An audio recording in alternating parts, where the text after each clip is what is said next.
Percebe o que está acontecendo aqui? O testador morreu e validou o testamento, que em Apocalipse também é.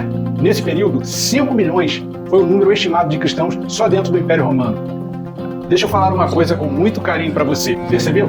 Não importa o que a Bíblia diz, se a Igreja Romana disser algo, ainda que diferente da Bíblia, é isso que passará a valer. A questão é você não ficar esperando por isso como condição da volta de Jesus, porque em primeira instância a profecia já se cumpriu. Amigo, amiga, Cristo morreu naquela cruz para nos dar vida eterna. A Bíblia não é um livro de autoajuda.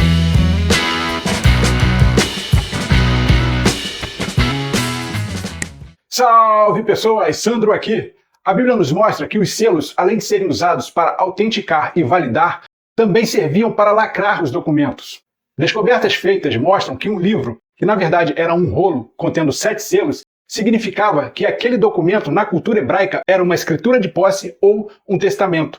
Com isso em mente, nossa viagem pelo livro selado, com 7 selos do Apocalipse, ficará muito mais fácil e fascinante. Antes, eu vou fazer o que não é de costume aqui nesse canal, que é pedir a sua inscrição já no início do vídeo. Vamos combinar o seguinte? No momento que você perceber que o conteúdo está fazendo sentido para você, é nessa hora que você vai se inscrever, sabendo que fez o certo, ok? Vamos lá! Apocalipse capítulo 5, versos de 1 a 4. Vi na mão direita daquele que estava sentado no trono um livro escrito por dentro e por fora, de todo selado com 7 selos. Vi também um anjo forte que proclamava em grande voz: quem é digno de abrir o livro e lhe de desatar os selos? Ora, nem no céu, nem sobre a terra, nem debaixo da terra, ninguém podia abrir o livro, nem mesmo olhar para ele. E eu chorava muito, porque ninguém foi achado digno de abrir o livro, nem mesmo de olhar para ele. Eu chorava muito. João se desespera ao concluir que ninguém fora digno de abrir aquilo que no entendimento de João era uma escritura ou um testamento. E um testamento não tem valor algum enquanto o testador vive. Entretanto, João vai receber a mais maravilhosa de todas as notícias. Apocalipse 5, versos 5 e 6. Todavia, um dos anciãos me disse: não chores, eis que o leão da tribo de Judá, a raiz de Davi, venceu para abrir o livro e os seus 7 selos. Então vi no meio do trono e dos 4 seres viventes, e entre os anciãos de pé, um cordeiro, como tendo sido morto. Ele tinha 7 chifres, bem como 7 olhos, que são os 7 Espíritos de Deus enviados por toda a terra. O interessante é que João ouve que o leão da tribo de Judá venceu e pode abrir o livro. Mas quando ele olha, ele vê um cordeiro como tendo sido morto. Percebe o que está acontecendo aqui?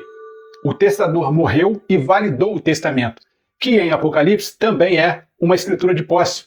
Jesus resgatou o domínio desse mundo que originalmente pertencia ao primeiro casal e foi usurpado por Satanás. Gênesis 1, 28 e 3, 6.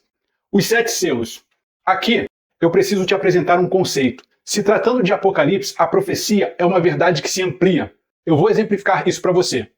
Os 7 selos, bem como as 7 trombetas que ainda estudaremos, cobrem o mesmo período profético das 7 igrejas, com a diferença que novas informações vão surgir. E ao invés de aspectos internos serem destacados, como foram nas 7 igrejas, agora o destaque é para os aspectos externos que a Igreja de Cristo passaria desde a sua ressurreição até o seu segundo advento. Apocalipse 6, 1 e 2. Vi quando o cordeiro abriu um dos 7 selos e ouvi um dos 4 seres viventes dizendo, como se fosse voz de trovão: vem! Vi então, e eis um cavalo branco e o seu cavaleiro com um arco, e foi-lhe dada uma coroa, e ele saiu vencendo e para vencer. A imagem do cavalo branco e seu imponente cavaleiro formam o extraordinário símbolo das vitórias do Evangelho no primeiro século. Nesse período, 5 milhões foi o número estimado de cristãos só dentro do Império Romano. Mas ultrapassando as fronteiras de Roma, o progresso do cristianismo fez prosélitos em toda a parte do globo. Confira depois Colossenses capítulo 1, versos 5, 6 e 23. O derramamento do Espírito Santo no dia de Pentecostes fez com que a pregação do Evangelho se expandisse maravilhosamente, e por isso um comparativo da abertura do primeiro selo com o período da igreja de Éfeso, que, como já foi visto nesse vídeo aqui, foi do ano 31, ano da morte de Jesus, ao ano 100, ano aproximado da morte de João. Apocalipse 6, 3 e 4. Quando abriu o segundo selo, ouvi o segundo ser dizendo: vem! E saiu outro cavalo, vermelho, e ao seu cavaleiro foi-lhe dado tirar a paz da terra, para que os homens se matassem uns aos outros. Também lhe foi dada uma grande espada. O vermelho na Bíblia é uma cor associada à guerra e sangue. 2 Reis 3:22, Naum 2:3. Pode ficar relax, eu vou deixar todos os versos citados, mas não lidos, aqui na descrição. E por esse cuidado com você, eu preciso da sua ajuda em forma de like e compartilhando esse vídeo. Desde já, muito obrigado. O cavaleiro do cavalo vermelho, que foi lhe permitido tirar a paz da terra e possui uma grande espada, pode perfeitamente representar o Império Romano na pessoa de seus Césares, que promoviam terríveis perseguições contra os cristãos só por causa de uma fé genuína em Deus. O comparativo agora é com a segunda igreja, Esmirna. Lembra que nesse período houve uma terrível tribulação de 10 anos, finalizada em 313 com o Edito de Tolerância de Milão? Portanto, o segundo selo corresponde do ano 100 ao ano 313. Apocalipse 6, verso 5. Quando abriu o terceiro selo, ouvi o terceiro ser vivente dizendo, vem. Então vi, e eis um cavalo preto e o seu cavaleiro com uma balança na mão. Se o cavalo branco representa a pureza doutrinária, o cavalo preto representa o oposto. O período desse cavalo é de 313 ao ano 538, início da supremacia papal. O Edito de Tolerância de Milão oficializou o cristianismo como a religião do Estado, e o resumo disso? A corrupção da fé. Se o cristianismo havia conquistado Roma, agora é Roma que o conquista, impondo suas doutrinas pagãs, nesse que foi o período de trevas morais, cheio de erros doutrinários, dogmas, tradições e apostasia. Exemplos? Eve, é com você. Salve pessoas, eu sou a Eve. Aqui estão os acontecimentos. Em 313 o Edito de Tolerância de Milão. Em 321, o decreto para a adoração no domingo. 364, houve o concílio de Laodiceia instituindo o domingo como dia de guarda. Deixa eu falar uma coisa com muito carinho para você. Aqui no canal, você nunca me verá defendendo nem te persuadindo a qualquer posição. O que eu sempre farei é te apresentar o que a Bíblia diz e o que a tradição ou as falsas doutrinas apresentam. A decisão aqui é única e exclusivamente sua. Fechou? Voltando aqui. Em 370 o início do culto aos santos. No ano 400, a oração pelos mortos. E no ano 530, o dogma do purgatório. Eu quero chamar a sua atenção para a balança na mão do cavaleiro. De acordo com a Bíblia, em Jó 31:6 e Daniel 5:27, balança é símbolo de juízo. E eis que surge uma voz. E ouvi uma como que voz no meio dos 4 seres viventes, dizendo, uma medida de trigo por 1 denário, 3 medidas de cevada por 1 denário, e não danifiques o azeite e o vinho. Essa passagem tem um significado fantástico. E não se esqueça de deixar seu like fantástico e se inscrever no canal. 1 denário era o salário de um dia de trabalho e dava para comprar uma medida de trigo, cerca de 650 gramas, ou 3 medidas de cevada, quase 2 quilos. A cevada era um alimento muito inferior ao trigo, e só os pobres a consumiam. Em tempos normais, se compravam 24 medidas de cevadas com apenas 1 denário, mas, no período do cavalo preto, só dava para comprar 3 medidas. Aqui está havendo uma escassez de alimento, símbolo de uma fome espiritual. Veja depois Ezequiel 4:16. Já o trigo simboliza o puro evangelho, o povo de Deus, a palavra de Deus. Jesus se valeu muito desse alimento em suas parábolas. Portanto, uma decisão simbólica precisava ser tomada. Se ficava com os quase 2 quilos de cevada, que representa doutrinas parecidas com a do puro evangelho, mas são falsas, ou mesmo em meio à escassez, podia-se optar pelos 650 gramas de trigo. E a voz ainda diz, e não danifiques o azeite e o vinho. O azeite é símbolo do Espírito Santo, Zacarias 4, 2 e 6. E o vinho simboliza o sangue de Jesus, Mateus 26, 27 ao 29. Teria muito mais a ser dito a respeito de cada selo. Comenta aqui embaixo sua opinião, se é válido nós fazermos um vídeo para cada selo. Apocalipse 6, versos 7 e 8. Quando o cordeiro abriu o 4º selo, ouvi a voz do 4º ser vivente dizendo, vem, e olhei, e eis um cavalo amarelo, e o seu cavaleiro, sendo este chamado Morte, e o inferno o estava seguindo. E foi-lhes dada autoridade sobre a 4ª parte da terra, para matar a espada, pela fome, com a mortandade e por meio das feras da terra. A palavra grega traduzida por amarelo é choros, e é dessa palavra que se origina a palavra cloro, muito usado na tentativa de alvejar roupas brancas. É uma cor pálida, um branco encardido.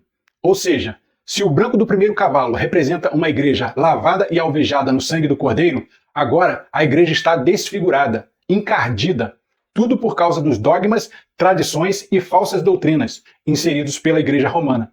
Exemplos. Vamos lá.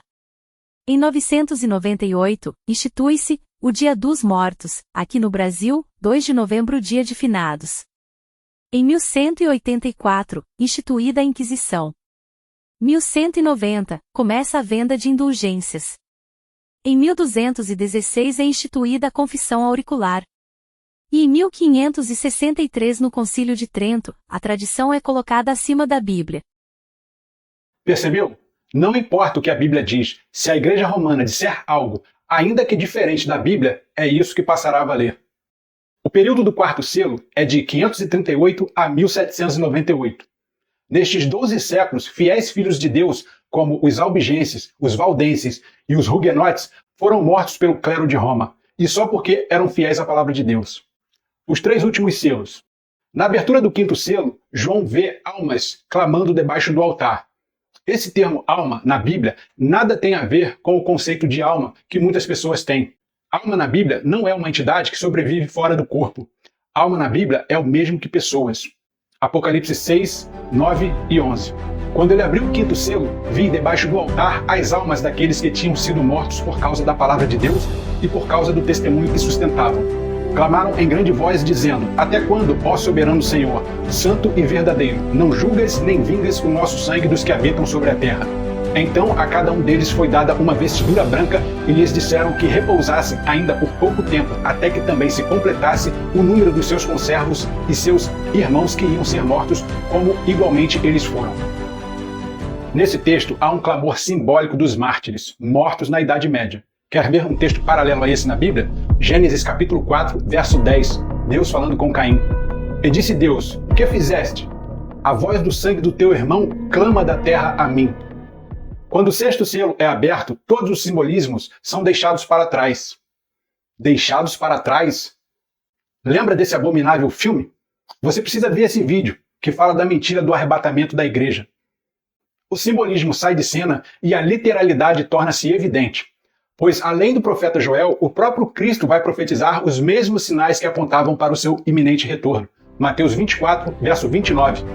Logo em seguida, a tribulação daqueles dias, o sol escurecerá, a lua não dará a sua claridade, as estrelas cairão do firmamento e os poderes dos céus serão abalados. Compare com Apocalipse capítulo 6, versos 12 e 13. E havendo aberto o sexto selo, olhei, e eis que houve um grande terremoto. E o sol tornou-se negro como saco de silício, e a lua tornou-se como sangue, e as estrelas do céu caíram sobre a terra, como quando a figueira lança de si os seus figos verdes, abalada por um vento forte. Esses eventos já tiveram seu cumprimento na história. Em 1º de dezembro de 1755, houve o Grande Terremoto de Lisboa. Já em 19 de maio de 1780, na Nova Inglaterra, Estados Unidos, nesse dia o sol se tornou negro como saco de crina, e naquela mesma noite a lua ficou vermelha como sangue. Por fim, 13 de novembro de 1833, na costa leste americana, aconteceu a queda das estrelas. Daí você pode pensar, terremotos, eclipse, estrelas cadentes, isso acontece a toda hora.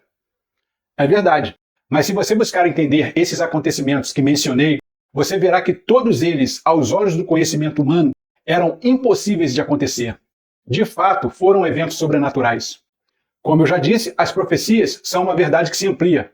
Esses eventos podem se repetir? Sim, pode. A questão é você não ficar esperando por isso como condição da volta de Jesus, porque em primeira instância a profecia já se cumpriu. Antes da abertura do sétimo selo, surge um intervalo, um parêntese, e isso vai se repetir entre a sexta e a sétima trombeta. No momento, estamos mergulhados no capítulo 6, mas o sétimo selo só é aberto no capítulo 8. Eu acredito que essa é uma das formas usadas por Jesus no Apocalipse para mostrar o seu maravilhoso amor por nós, antes da sua consumada volta. Pois o capítulo 7 fala dos 144 mil e os mártires na glória, tema do nosso próximo vídeo. Lembrando a você que a abertura dos selos envolve aspectos externos que a igreja cristã passaria, não há muito o que dizer a respeito do sétimo selo, porque ele representa o próprio segundo advento do rei. Porém, veja que interessante, Apocalipse capítulo 8, verso 1. E havendo aberto o sétimo selo, fez-se silêncio no céu quase por meia hora. Esse é um verso que só é possível ser entendido mediante estudo exegético. O que quer dizer esse silêncio e essa meia hora? Vamos deixar a Bíblia nos responder? Sem viagem na maionese? Vamos deixar Jesus nos responder? Veja o que ele diz em Mateus 25, 31.